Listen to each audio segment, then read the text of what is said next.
Hello students, मैं आपकी मीनू दी। आज मैं आपको क्लास 10 सब्जेक्ट साइंस का टॉपिक विज्ञान के महत्वपूर्ण प्रश्नों के उत्तर पार्ट 3 वीडियो करवाने जा रही हूँ। इस वीडियो में मैं आपको बताऊंगी कि एक साइंस का पैराग्राफ दिया होगा, उस पैराग्राफ में से आपको ढूंढ के क्वेश्चनों के उत्तर देने होंगे। उम्मीद करती हूँ कि आप मेरा ये वीडियो अंत तक देखेंगे, इसे पसंद करेंगे और इसे लाइक और सब्सक्राइब भी ज़रूर करेंगे। कि ये वीडियो मैं क्वेश्चन नंबर 17 से शुरू करवा रही हूँ, जिसमें एक पैराग्राफ दिया है कोविड-19 के बारे में। तो पैराग्राफ है, कोविड-19 एक ऐसा रोग है, श्वसन रोग है, जो विशेषकर हमारे श्वसन पत्र यानी सांस के रास्ते में पहुंचता है, जिससे हमारे यानी आपके फेफड़े यानी फुसफुस सम्मिलित होते हैं। यदि आप अपने श्वसन पथ को एक एक उल्टे वृक्ष की भांति समझे, अगर हम श्वसन पत्र को कैसे समझे, पथ को एक उल्टे वृक्ष की भांति समझे, तो उसका जो तना होगा हमारी श्वास नली होगी, और आपके फेफड़ों में जो छोटी छोटी शाखाओं में विभाजित होंगे, उसके तने जो होंगे छोटी छोटी विखा। प्रत्येक शाखा के अंत में वायु की छोटी थैली नुमा संरचनाएं होती हैं, जिन्हें कोपिका कहा जाता है। न्यू कोरोना वायरस जो है वो कहाँ प्रवेश करता है, हमें इसी वायु मार्ग में प्रवेश करता है, जिससे हमारे ये श्वसन नली की भित्ति में क्या होती है, जलन और सूजन हो जाती है। और कुछ मामलों में संक्रमण क्या होता है, हमारी कोपिका से में जाता हुआ नीचे तक के पहुंच जाता है। तो कोविड-19 एक बहुत ज़्यादा खतरनाक रोग है, जो एक श्वसन संबंधी रोग है, जो विशेषकर हमारे श्वसन पथ को हानि पहुंचाता है। तो पहला क्वेश्चन है हमारा, कोपिका का क्या कार्य है। कोपिका का क्या कार्य है हमें बताना है। तो इसका आंसर है हमारा सी पार्ट है। कोपिका वह स्थान है जहाँ पर ऑक्सीजन रुधिर में प्रवेश करती है और कार्बन डाइऑक्साइड हमारी बाहर निकलती है। क्या करती है, ऑक्सीजन रुधिर में प्रवेश करती है और कार्बन डाइऑक्साइड बाहर निकलती है। तो ये 17 का 1 पार्ट है। 17 का मेरा सेकंड पैसेज है कि आपका रुधिर ऑक्सीजन स्तर को इंगित करता है, यानी दर्शाता है कि आपकी लाल रक्त कोशिकाएं कितनी ऑक्सीजन ले रही हैं। ठीक है, अगर उच्च रक्त ऑक्सीकरण यह सुनिश्चित करता है कि ये आवश्यक भूमिका निभाता है कि आपकी मांसपेशियां, मस्तिष्क और अन्य क्षेत्रों को वह ऊर्जा प्राप्त हो सके और उन्हें ठीक ढंग से काम करने हेतु आवश्यक है, यानी ऑक्सीजन की मात्रा हमारे उसमें अच्छी मात्रा में होनी चाहिए। इसलिए यह बहुत ज़्यादा महत्वपूर्ण है कि आपके मौजूदा जो ऑक्सीजन स्तर को मापा जाए और निर्धारित किया जाए कि यह स्वीकार्य सीमा के भीतर है या नहीं है, अर्थात हमारे रुधिर में ऑक्सीजन का स्तर जितना हमें चाहिए उतना है या नहीं है। तो हमारा पहला इस पैसेज का क्वेश्चन है कि आपका मौजूदा ऑक्सीजन स्तर मापना क्यों आवश्यक है। आपका मौजूदा ऑक्सीजन स्तर मापना क्यों आवश्यक है, तो इसका ऑप्शन है बी, ये जानने के लिए कि रुधिर में, शरीर में कितनी ऑक्सीजन प्रभावित हो रही है, कितनी ऑक्सीजन प्रभावित हो रही है जानने के लिए हमारा ऑक्सीजन का स्तर मापना बहुत ज़्यादा ज़रूरी है। तो ये 17 का क्वेश्चन का हमारा सेकंड पैसेज का क्वेश्चन था। अब हमारा 17 का थर्ड पार्ट है, जो हमारा थर्ड पार्ट है, ये इसका पैसेज है। फेफड़े वे अंग है जो कोविड-19 से सबसे ज़्यादा प्रभावित होते हैं। किससे प्रभावित होते हैं, कोविड-19 से फेफड़े। यदि फेफड़ों के बड़े हिस्से प्रभावित होते हैं तो लोग पर्याप्त ऑक्सीजन को ग्रहण नहीं करने के लिए वो संघर्ष करते हैं और उन्हें अस्पताल में क्या होना पड़ता है, भर्ती होना पड़ता है। इसका एक गंभीर प्रभाव क्या होता है, इसका गंभीर प्रभाव ये होता है कि एक्यूट रेस्पिरेटरी डिस्ट्रेस सिंड्रोम, तीव्र श्वसन संकट सिंड्रोम जो होता है, जिसे गीला फेफड़ा भी कहा जाता है, इस अवस्था में गंभीर सूजन हो जाती है। पूरे फेफड़े में ये गंभीर सूजन तेजी से फैलती है और पीड़ित व्यक्ति को गहन देखभाल के अंतर्गत आईसीयू में यांत्रिक श्वसन यानी वेंटिलेटर की आवश्यकता होती है। वह भी कभी कभी लंबे समय तक के। कोविड-19 का शरीर पर एक और अन्य समान प्रभाव पड़ता है। अन्य श्वसन वायरस की तुलना में इसके कारण फेफड़े और अन्य अंगों की महीन रुधिर वाहिकाओं में क्या बनने पर लग जाते हैं, थक्के बनने लग जाते हैं। तो इससे क्या होता है, बहुत ज़्यादा हानि पहुंचती है हमारे फेफड़ों को। तो इसका क्वेश्चन है, कोविड-19 से फेफड़े कैसे प्रभावित होती है। नंबर ए, रुधिर का थक्का जमना, बी ऑक्सीजन की कमी, और सी गंभीर सूजन। तो इसमें से क्या होता है, इसमें से इसका आंसर है ए, बी और सी, अथवा इनमें से कोई भी नहीं है। क्योंकि इसमें क्या होता है, इसमें क्या होता है, रुधिर का क्या नाम कहते हैं, इसमें से तीनों ऑप्शन सही नहीं है। क्योंकि ये अन्य वायरस की तुलना में इसके कारण फेफड़े और अन्य अंगों की महीन रुधिर वाहिकाओं में चिन्हित थक्के बन जाते हैं।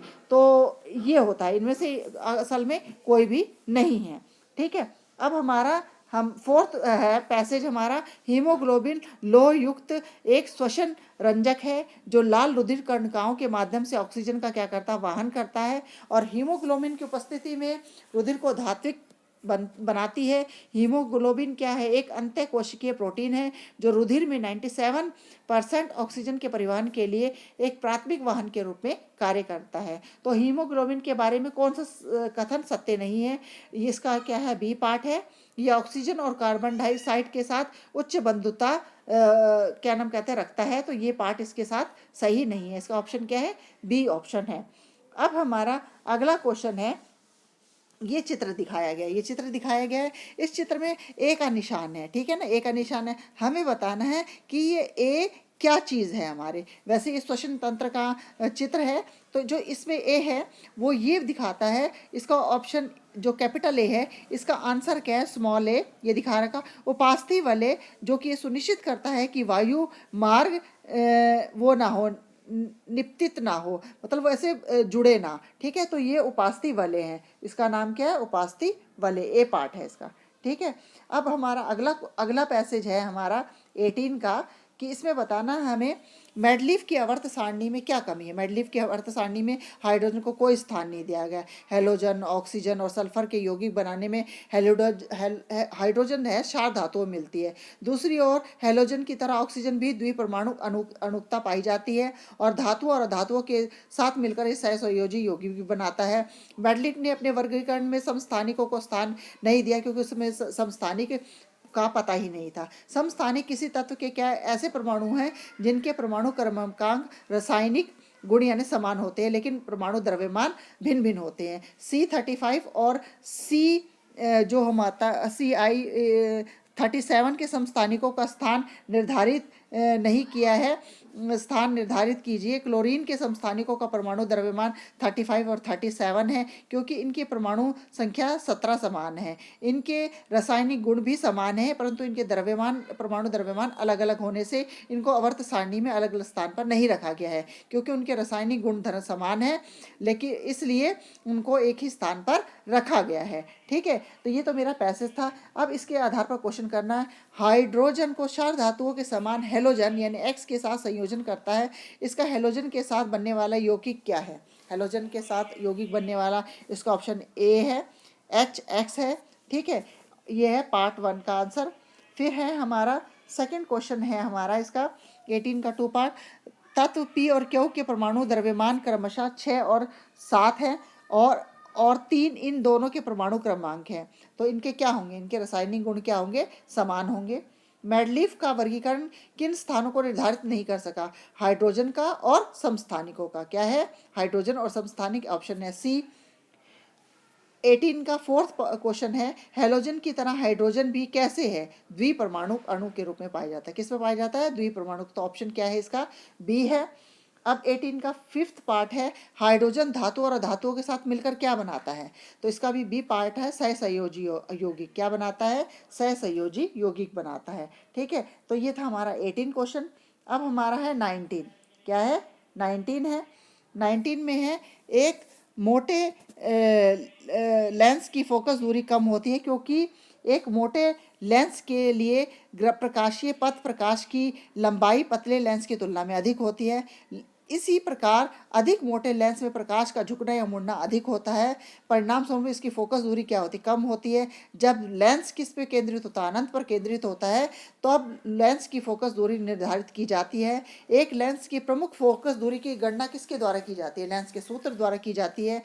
याद रखें कि फोकस दूरी क्या है? लेंस का गुण है। प्रकाश का रंग तरंग दैर्घ्यता पर निर्भर करता है और लेंस की फोकस दूरी प्रकाश के तरंग दैर्घ्य और प्रकाश की आवृत्ति की से स्वतंत्र होती है जो लेंस से गुजरती है। तो एक मोटे लेंस की क्या होती है? फोकस दूरी कम होती है। क्या होती है? फोकस दूरी कम होती है। तो इसका ऑप्शन है 19 का ए पार्ट का ए। क्या है? ए। आज का मेरा 20वां क्वेश्चन का पैराग्राफ है कि विद्युत धारा सदैव चुंबकीय क्षेत्र उत्पन्न करती है। क्या करती है? चुंबकीय क्षेत्र उत्पन्न करती है। यहाँ तक कि हमारे शरीर की तंत्रिकाएं कोशिकाओं की अनुदिश गमन करने वाली दुर्लभ जो आयन धाराएं भी चुंबकीय क्षेत्र उत्पन्न करती हैं। जब हम किसी वस्तु को स्पर्श करते हैं तो क्या होता है? हमें तुरंत पता चल जाता है। तो हमारी तंत्रिकाएं एक विद्युत आवेग का उस पेशी तक वहन करती हैं जिसका हमें उपयोग करना है। यह आवेग अस्थायी चुंबकीय क्षेत्र उत्पन्न करता है। कहता है अस्थायी, स्थायी नहीं होता है। कुछ समय तक के जब जैसे ही पता चलता है तो हम गर्म या ठंडे का तो हम तुरंत वो हाथ हटा लेते हैं। ये क्षेत्र अति दुर्लभ होते हैं। दुर्बल होते हैं और पृथ्वी के चुंबकीय क्षेत्र की तुलना में उसके 1/10वें भाग के बराबर होते हैं। मानव शरीर के दो मुख्य भाग हैं जिसमें चुंबकीय क्षेत्र का उत्पन्न होना महत्वपूर्ण है। ये है चुंबकीय क्षेत्र उत्पन्न होना महत्वपूर्ण, ये है हृदय तथा मस्तिष्क। ये एक ऐसा विशेष तकनीक है जिसे चुंबकीय अनुदान प्रतिबिंब भी कहते हैं। इसका उपयोग हमारा किया जाता है और चिकित्सा पद्धति में इस अनुदान तकनीक का प्रयोग किया जाता है और ये बहुत ज़्यादा महत्वपूर्ण है।